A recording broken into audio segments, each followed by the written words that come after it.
ಪ್ರಧಾನಿ ನರೇಂದ್ರ ಮೋದಿ ಸರ್ಕಾರವು online betting ಆಪ್ಗಳು ಮತ್ತು ರಿಯಲ್ ಮನಿ ಗೇಮ್ಗಳನ್ನು ನಿಷೇಧಿಸುವ ಮೂಲಕ ಅನೇಕ ಕುಟುಂಬಗಳಿಗೆ ನೆಮ್ಮದಿ ನೀಡಿದೆ. ಈ ನಿರ್ಧಾರವು ಆನ್ಲೈನ್ ಗೇಮಿಂಗ್ ಪ್ರಚಾರ ಮತ್ತು ನಿಯಂತ್ರಣ ಮಸೂದೆ 2025ರ ಮೂಲಕ ಜಾರಿಗೆ ಬರಲಿದ್ದು, ಹಣವನ್ನು ಪಣಕ್ಕಿಟ್ಟು ಆಡುವ ಆಟಗಳನ್ನು ನಿಷೇಧಿಸುತ್ತೆ. ಈ ಮಸೂದೆಯ ಮತ್ತಷ್ಟು ವಿವರ ಎಲ್ಲಿದೆ ನೋಡಿ.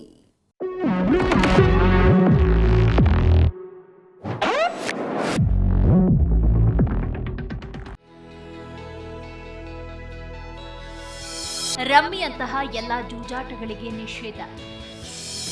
ಆನ್ಲೈನ್ ಮನಿ ಗೇಮಿಂಗ್ ಅಪ್ಲಿಕೇಶನ್ಗಳಿಗೆ ಮೂಗುದಾರ. ಆನ್ಲೈನ್ ಗೇಮಿಂಗ್ ಮಸೂದೆ 2025 ಮಂಡನೆ. ಸೃಜನಾತ್ಮಕ ಮತ್ತು ಇನೋವೇಟಿವ್ ಆಟಗಳ ಅಭಿವೃದ್ಧಿಯಲ್ಲಿ ಜಾಗತಿಕ ಕೇಂದ್ರವಾಗಲು ಭಾರತ ಸಿದ್ಧವಾಗಿದ್ದು, ಆನ್ಲೈನ್ ಗೇಮಿಂಗ್ ಮಸೂದೆ 2025 ಲೋಕಸಭೆಯಲ್ಲಿ ಮಂಡನೆಯಾಗಿದೆ. ಇದು ಈ ಸ್ಪೋರ್ಟ್ಸ್ ಆನ್ಲೈನ್ ಸಾಮಾಜಿಕ ಆಟಗಳನ್ನು ಉತ್ತೇಜಿಸುತ್ತೆ ಹಾಗೂ ರಮ್ಮಿಯಂತಹ ಜೂಜಾಟ ನಿಷೇಧಿಸುತ್ತೆ. ಡಿಜಿಟಲ್ ಭಾರತದಲ್ಲಿ ಸಮತೋಲಿತ ಬೆಳವಣಿಗೆ, ನಾವೀನ್ಯತೆಯನ್ನು ಪ್ರೋತ್ಸಾಹಿಸಲು, ಸಮಾಜವನ್ನು ರಕ್ಷಿಸಲು ಆನ್ಲೈನ್ ಗೇಮಿಂಗ್ ಮಸೂದೆ 2025 ಮಂಡಿಸಲಾಗಿದೆ. ಇದು ಯುವಕರು ಮತ್ತು ಕುಟುಂಬಗಳನ್ನು ಆರ್ಥಿಕ, ಮಾನಸಿಕ, ಸಾಮಾಜಿಕ ತೊಂದರೆಗಳಿಂದ ರಕ್ಷಿಸುತ್ತೆ. ತಂತ್ರಜ್ಞಾನದ ಜವಾಬ್ದಾರಿಯುತ ಬಳಕೆಯನ್ನು ಖಚಿತಪಡಿಸುತ್ತೆ. ಗ್ರಾಹಕರ ರಕ್ಷಣೆ ಮತ್ತು ರಾಷ್ಟ್ರೀಯ ಭದ್ರತೆಯನ್ನು ಬಲಪಡಿಸುತ್ತೆ. ಕಳೆದ 11 ವರ್ಷಗಳಲ್ಲಿ ಡಿಜಿಟಲ್ ತಂತ್ರಜ್ಞಾನಗಳು ನಮ್ಮ ಜೀವನದಲ್ಲಿ ದೊಡ್ಡ ಬದಲಾವಣೆಯನ್ನು ತಂದಿದೆ. ಡಿಜಿಟಲ್ ಇಂಡಿಯಾ, ಡಿಜಿಟಲ್ ಸಾರ್ವಜನಿಕ ಮೂಲಸೌಕರ್ಯ, ಯುಪಿಐ ಪಾವತಿ ವ್ಯವಸ್ಥೆ, 5G ಸಂಪರ್ಕ, ಸೆಮಿಕಂಡಕ್ಟರ್ ಪರಿಸರ ವ್ಯವಸ್ಥೆ ಇವೆಲ್ಲವೂ ಒಟ್ಟಾಗಿ ನಮ್ಮ ದೇಶಕ್ಕೆ ಹೊಸ ಗುರುತು ನೀಡಿದೆ.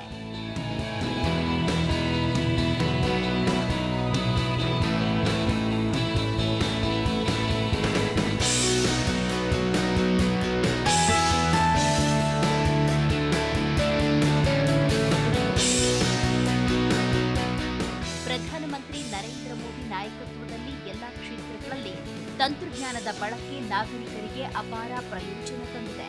ಅದೇ ಸಮಯದಲ್ಲೇ ವಿಶೇಷವಾಗಿ ಡಿಜಿಟಲ್ ಕ್ಷೇತ್ರದಲ್ಲಿ ಹೊಸ ಅಪಾಯಗಳು ಸಹ ಹುಟ್ಟಿಕೊಂಡಿದೆ. ಆದ್ದರಿಂದ ಡಿಜಿಟಲ್ ತಂತ್ರಜ್ಞಾನಗಳ ದುರುಪಯೋಗಗಳಿಂದ ಸಮಾಜವನ್ನು ರಕ್ಷಿಸುವುದು ಕೂಡ ಅಷ್ಟೇ ಮುಖ್ಯ. ಈ ಚಿಂತನೆಯೊಂದಿಗೆ ಸರ್ಕಾರ ಆನ್ಲೈನ್ ಗೇಮಿಂಗ್ ಪ್ರಚಾರ ಮತ್ತು ನಿಯಂತ್ರಣ ಮಸೂದೆ 2025 ಮಂಡಿಸಿದೆ.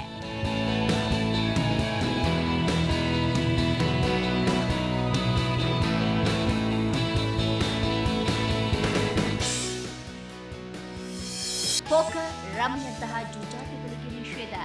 ಈ ಮಸೂದೆಯು ಈ ಸ್ಪೋರ್ಟ್ಸ್ ಮತ್ತು ಆನ್ಲೈನ್ ಸಾಮಾಜಿಕ ಆಟಗಳನ್ನು ಪ್ರೋತ್ಸಾಹಿಸುತ್ತೆ. ಆದರೆ ಹಾನಿಕಾರಕ ಆನ್ಲೈನ್ ಹಣದ ಗೇಮಿಂಗ್ ಸೇವೆಗಳು, ಅವುಗಳ ಜಾಹೀರಾತುಗಳು, ಹಣಕಾಸು ವ್ಯವಹಾರಗಳನ್ನು ನಿಷೇಧಿಸುತ್ತೆ.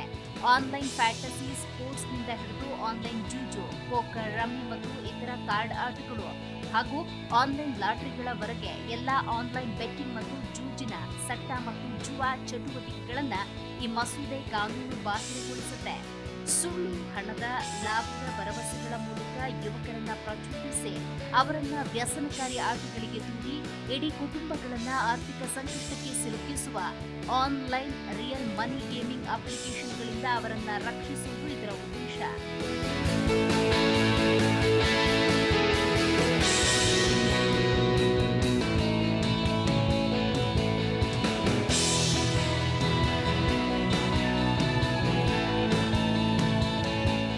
ಆನ್ಲೈನ್ ಮನಿ ಗೇಮಿಂಗ್ನಿಂದ ಉಂಟಾಗುವ ವ್ಯಸನ, ಆರ್ಥಿಕ ನಷ್ಟ, ಆತ್ಮಹತ್ಯೆಯಂತಹ ತೀವ್ರ ಪರಿಣಾಮಗಳನ್ನು ಅಂತಹ ಚಟುವಟಿಕೆಗಳನ್ನು ನಿಷೇಧಿಸುವ ಮೂಲಕ ತಡೆಯಬಹುದು ಅಂತ ಸರ್ಕಾರ ನಂಬುತ್ತೆ.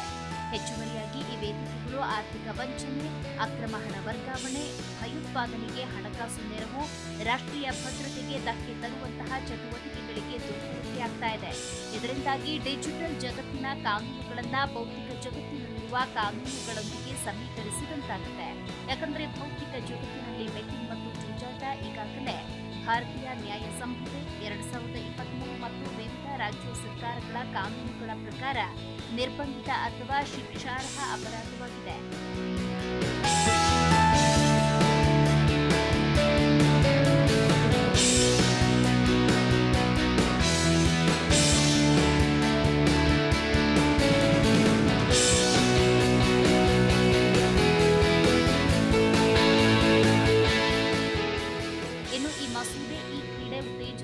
ಯುವ ವ್ಯವಹಾರಗಳು ಮತ್ತು ಕ್ರೀಡಾ ಸಚಿವಾಲಯ ಒಂದು ಪ್ರತ್ಯೇಕ ಚೌಕಟ್ಟು ವೆಬ್ಸೈಟ್ ಅನ್ನು ಸ್ಥಾಪಿಸಲಿದೆ.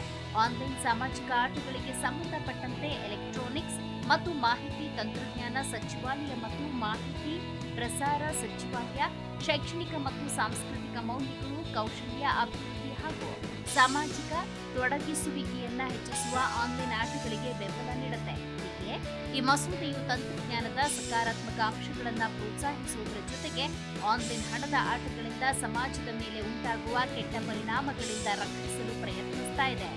ಆನ್ಲೈನ್ ಗೇಮಿಂಗ್ ಪ್ರಚಾರ ಮತ್ತು ನಿಯಂತ್ರಣ ಮಸೂದೆ 2025ರ ಪ್ರಮುಖ ನಿಬಂಧನೆಗಳನ್ನು ನೋಡುವುದಾದ್ರೆ, ಭಾರತದಲ್ಲಿ ಇ ಸ್ಪೋರ್ಟ್ಸ್ ಅನ್ನ ಅಧಿಕೃತ ಸ್ಪರ್ಧಾತ್ಮಕ ಕ್ರೀಡೆಯಾಗಿ ಗುರುತಿಸುವುದು, ಇ ಸ್ಪೋರ್ಟ್ಸ್ಗೆ ಪ್ರೋತ್ಸಾಹ ಮತ್ತು ಮಾನ್ಯತೆ ನೀಡುವುದು, ಇ ಸ್ಪೋರ್ಟ್ಸ್ ಕಾರ್ಯಕ್ರಮಗಳನ್ನು ಆಯೋಜಿಸಲು ಬೇಕಾದ ಮಾರ್ಗಸೂಚಿಗಳು, ಮಾನದಂಡಗಳನ್ನು ಕ್ರೀಡಾ ಸಚಿವಾಲಯದಿಂದ ರೂಪಿಸುವುದು, ಇ ಸ್ಪೋರ್ಟ್ಸ್ನ ಪ್ರಗತಿಗಾಗಿ ತರಬೇತಿ ಅಕಾಡೆಮಿಗಳು, ಸಂಶೋಧನಾ ಕೇಂದ್ರಗಳು, ತಂತ್ರಜ್ಞಾನ ವೇದಿಕೆಗಳನ್ನು ಸ್ಥಾಪಿಸುವುದು, ಪ್ರೋತ್ಸಾಹಧನ ಯೋಜನೆಗಳು, ಜಾಗೃತಿ ಅಭಿಯಾನಗಳನ್ನು ನಡೆಸುವುದು, ವ್ಯಾಪಕವಾದ ಕ್ರೀಡಾ ನೀತಿ ಉಪಕ್ರಮಗಳಲ್ಲಿ ಇ ಸ್ಪೋರ್ಟ್ಸ್ ಅನ್ನು ಸಂಯೋಜಿಸುವುದು, ಸಾಮಾಜಿಕ ಮತ್ತು ಶೈಕ್ಷಣಿಕ ಆಟಗಳ ಪ್ರಚಾರ, ಆನ್ಲೈನ್ ಸಾಮಾಜಿಕ ಆಟಗಳಿಗೆ ಮಾನ್ಯತೆ ನೀಡುವುದು, ಅವುಗಳನ್ನು ವರ್ಗೀಕರಿಸುವುದು ಮತ್ತು ನೋಂದಾಯಿಸಲು ಕೇಂದ್ರ ಸರ್ಕಾರಕ್ಕೆ ಅಧಿಕಾರ ನೀಡುವುದು, ಸುರಕ್ಷಿತ ವಯೋಮಾನಕ್ಕೆ ಸೂಕ್ತವಾದ ಸಾಮಾಜಿಕ ಮತ್ತು ಶೈಕ್ಷಣಿಕ ಆಟಗಳ ಅಭಿವೃದ್ಧಿ, ವಿತರಣೆಗಾಗಿ ವೇದಿಕೆಗಳಿಗೆ ಅನುಕೂಲ ಕಲ್ಪಿಸುವುದು, ಮನರಂಜನೆ, ಕೌಶಲ್ಯ ಅಭಿವೃದ್ಧಿ, ಡಿಜಿಟಲ್ ಸಾಕ್ಷರತೆಯಲ್ಲಿ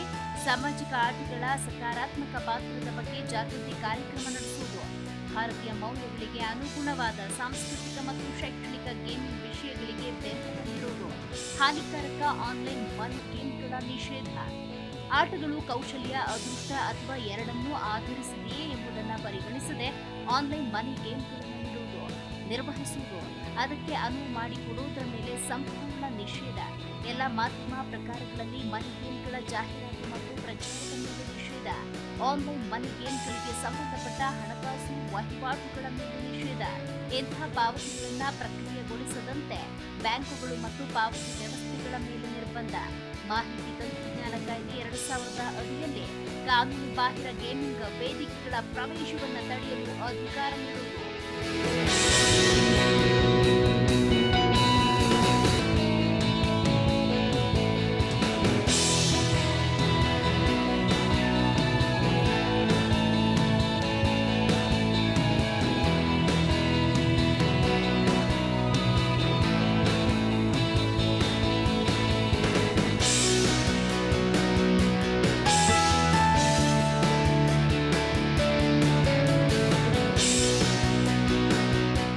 ಆನ್ಲೈನ್ ಗೇಮಿಂಗ್ ಪ್ರಾಧಿಕಾರದ ಸ್ಥಾಪನೆ, ಮೇಲ್ವಿಚಾರಣೆಗಾಗಿ ರಾಷ್ಟ್ರೀಯ ಮಟ್ಟದ ಪ್ರಾಧಿಕಾರವನ್ನು ಸ್ಥಾಪಿಸಲು ಅಥವಾ ಅಸ್ತಿತ್ವದಲ್ಲಿರುವ ಯಾವುದೇ ಪ್ರಾಧಿಕಾರ ಅಥವಾ ಸಂಸ್ಥೆಯನ್ನು ನೇಮಿಸಲು ಕೇಂದ್ರ ಸರ್ಕಾರಕ್ಕೆ ಅಧಿಕಾರ. ಇನ್ನಿತರ ಕಾರ್ಯಗಳ ಬಗ್ಗೆ ನೋಡುವುದಾದರೆ, ಆನ್ಲೈನ್ ಆಟಗಳ ವರ್ಗೀಕರಣ ಮತ್ತು ನೋಂದಣಿ, ಒಂದು ಆಟವು ಮನಿ ಗೇಮ್ ಎಂದು ಅರ್ಹತೆ ಪಡೆಯುತ್ತದೆಯೇ ಎಂದು ನಿರ್ಧರಿಸುವುದು, ಆನ್ಲೈನ್ ಆಟಗಳಿಗೆ ಸಂಬಂಧಪಟ್ಟ ದೂರುಗಳು ಮತ್ತು ಕುಂದುಕೊರತೆಗಳನ್ನು ನಿರ್ವಹಿಸುವುದು, ನಿಯಮಗಳ ಅನುಸರಣೆಯನ್ನು ಖಚಿತಪಡಿಸಲು ಮಾರ್ಗಸೂಚಿಗಳು, ಆದೇಶಗಳು, ನಡವಳಿಕೆ ಸಂಹಿತೆಗಳನ್ನು ಹೊರಡಿಸುವ ಅಧಿಕಾರ ಪ್ರಾಧಿಕಾರಕ್ಕಿರುತ್ತೆ. ಇನ್ನು ಅಪರಾಧಗಳು ಮತ್ತು ದಂಡನೆಗಳು, ಆನ್ಲೈನ್ ಮನಿ ಗೇಮಿಂಗ್ಗೆ ಅವಕಾಶ ನೀಡುವುದು ಅಥವಾ ಅದಕ್ಕೆ ಅನುವು ಮಾಡಿಕೊಳ್ಳುವುದು ಅಪರಾಧವಾಗಿದ್ದು 3 ವರ್ಷಗಳವರೆಗೆ ಜೈಲು ಶಿಕ್ಷೆ ಜೊತೆಗೆ 1 ಕೋಟಿಯವರೆಗೆ ದಂಡ, ಮನಿ ಗೇಮಿಂಗ್ಗೆ ಜಾಹೀರಾತಿಗೆ 2 ವರ್ಷಗಳವರೆಗೆ ಜೈಲು ಶಿಕ್ಷೆ ಮತ್ತು 50 ಲಕ್ಷದವರೆಗೆ ದಂಡ. ಮನಿ ಗೇಮಿಂಗ್ಗಳಿಗೆ ಸಂಬಂಧಿಸಿದ ಹಣಕಾಸು ವಹಿವಾಟುಗಳ ಬಗ್ಗೆ ನೋಡುವುದಾದರೆ 3 ವರ್ಷಗಳವರೆಗೆ ಜೈಲು ಶಿಕ್ಷೆ ಮತ್ತು 1 ಕೋಟಿಯವರೆಗೆ ದಂಡ. ಅಪರಾಧದ ಪುನರಾವರ್ತನೆಗೆ ಕಠಿಣ ದಂಡನೆ ವಿಧಿಸಲಾಗುತ್ತೆ. ಇದರಿಂದ 3 ರಿಂದ 5 ವರ್ಷಗಳವರೆಗೆ ಜೈಲು ಶಿಕ್ಷೆ ಮತ್ತು 2 ಕೋಟಿಯವರೆಗೆ ದಂಡ ಸೇರಿದೆ. ಪ್ರಮುಖ ಕಲಂಗಳ ಅಡಿಯಲ್ಲಿ ಬರುವ ಅಪರಾಧಗಳು ವಾರೆಂಟ್ ಇಲ್ಲದೆ ಬಂಧಿಸಬಹುದಾದ ಮತ್ತು ಜಾಮೀನು ರಹಿತ ಅಪರಾಧಗಳಾಗಿರುತ್ತವೆ. ಕಾರ್ಪೊರೇಟ್ ಮತ್ತು ಸಾಂಸ್ಥಿಕ ಹೊಣೆಗಾರಿಕೆ ತಾವು ಸೂಕ್ತ ಜಾಗ್ರತೆ ವಹಿಸುತ್ತೇವೆ ಎಂದು ಸಾಬೀತುಪಡಿಸದ ಹೊರತು ಈ ಕಾಯ್ದೆಯ ಅಡಿಯಲ್ಲಿ ಬರುವ ಅಪರಾಧಗಳಿಗೆ ಕಂಪನಿಗಳು ಮತ್ತು ಅವುಗಳ ಅಧಿಕಾರಿಗಳನ್ನು ಹೊಣೆಗಾರರನ್ನಾಗಿ ಮಾಡಲಾಗುತ್ತೆ. ನಿರ್ಧಾರ ತೆಗೆದುಕೊಳ್ಳುವ ಪ್ರಕ್ರಿಯೆಯಲ್ಲಿ ಭಾಗಿಯಾಗಿದ್ದ ಸ್ವತಂತ್ರ ನಿರ್ದೇಶಕರು ಅಥವಾ ಕಾರ್ಯನಿರ್ವಾಹಕೇತರ ನಿರ್ದೇಶಕರಿಗೆ ರಕ್ಷಣೆ ನೀಡಲಾಗುತ್ತೆ. ಅಪರಾಧಗಳಿಗೆ ಸಂಬಂಧಪಟ್ಟ ಡಿಜಿಟಲ್ ಅಥವಾ ಬೌದ್ಧಿಕ ಆಸ್ತಿಯನ್ನು ತನಿಖೆ ಮಾಡುವುದಕ್ಕೆ, ಶೋಧಿಸಲು, ವಶಪಡಿಸಿಕೊಳ್ಳಲು ಅಧಿಕಾರಿಗಳಿಗೆ ಅಧಿಕಾರ ನೀಡುವ ಹಕ್ಕು ಕೇಂದ್ರ ಸರ್ಕಾರಕ್ಕಿರುತ್ತೆ. ಕೆಲವು ಶಂಕಿತ ಅಪರಾಧ ಪ್ರಕರಣಗಳಲ್ಲಿ ಅಧಿಕಾರಿಗಳು ವಾರೆಂಟ್ ಇಲ್ಲದೆ ಸ್ಥಳ ಪ್ರವೇಶಿಸಲು, ಶೋಧ ನಡೆಸಲು, ಬಂಧಿಸಲು ಅಧಿಕಾರ ಹೊಂದಿರುತ್ತಾರೆ. ಈ ಕಾಯ್ದೆಯ ಅಡಿಯಲ್ಲಿ ನಡೆಯುವ ತನಿಖೆಗಳಿಗೆ ಭಾರತೀಯ ನಾಗರಿಕ ಸುರಕ್ಷಾ ಸಂಹಿತೆ 2023ರ ನಿಬಂಧನೆಗಳು ಅನ್ವಯ.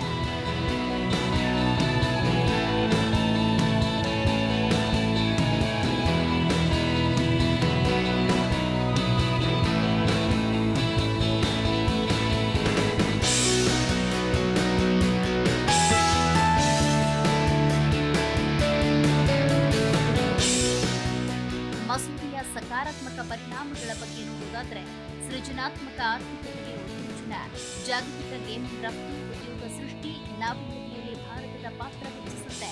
ಇನ್ನು ಯುವ ಸಬಲೀಕರಣ, ಈ ಸ್ಪೋರ್ಟ್ಸ್ ಮತ್ತು ಕೌಶಲ್ಯ ಆಧಾರಿತ ಡಿಜಿಟಲ್ ಆಟಗಳ ಮೂಲಕ ರಚನಾತ್ಮಕ ಭಾಗವಹಿಸುವಿಕೆಯನ್ನ ಪ್ರೋತ್ಸಾಹಿಸುತ್ತೆ. ಸುರಕ್ಷಿತ ಡಿಜಿಟಲ್ ಪರಿಸರ, ಶೋಷಕ ಆನ್ಲೈನ್ ಮನಿ ಗೇಮಿಂಗ್ ಪದ್ಧತಿಗಳಿಂದ ಕುಟುಂಬಗಳಿಗೆ ರಕ್ಷಣೆ, ಜಾಗತಿಕ ನಾಯಕತ್ವ, ಜವಾಬ್ದಾರಿಯುತ ಗೇಮಿಂಗ್ ನಾವೀನ್ಯತೆ ಮತ್ತು ಡಿಜಿಟಲ್ ನೀತಿ ರಚನೆಯಲ್ಲಿ ಭಾರತವನ್ನ ನಾಯಕನನ್ನಾಗಿ ಇರಿಸುತ್ತೆ.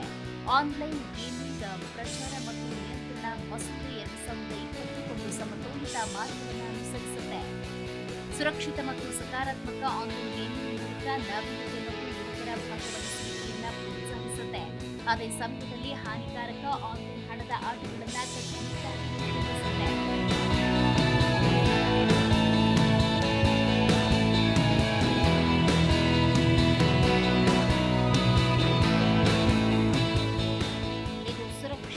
ಭದ್ರ, ನಾವೀನ್ಯತೆ ಚಾಲಿತ ಡಿಜಿಟಲ್ ಭಾರತದ ಕಡೆಗೆ ಸರ್ಕಾರದ ಬದ್ಧತೆಯನ್ನು ತಿಳಿಸುತ್ತೆ. ಸೃಜನಶೀಲತೆಯನ್ನು ಹೆಚ್ಚಿಸುವುದು, ನಾಗರಿಕರನ್ನ ರಕ್ಷಿಸುವುದು ಮತ್ತು ರಾಷ್ಟ್ರೀಯ ಭದ್ರತೆಯನ್ನ ಬಲಪಡಿಸುವುದನ್ನು ಗುರಿಯಾಗಿಸಿಕೊಂಡಿದೆ.